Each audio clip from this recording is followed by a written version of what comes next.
Nobody likes changing wipers on a car because every time you do it, it feels like the first time. Because you do it so rarely that you never remember how it's done. This one here, I think I'm just going to pop it off like this. Oh, that goes easy, eh?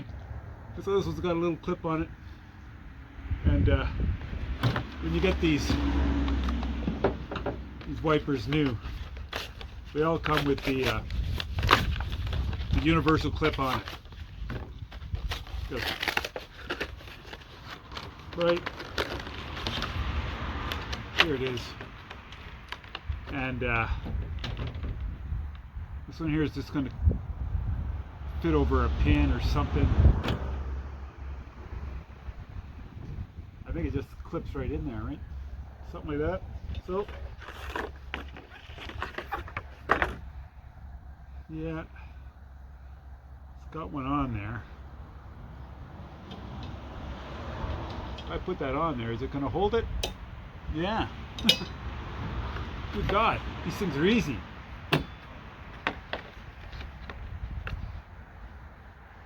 These little clips they put in, they might, I think they're for European or Japanese cars. There's 3 different kinds anyway.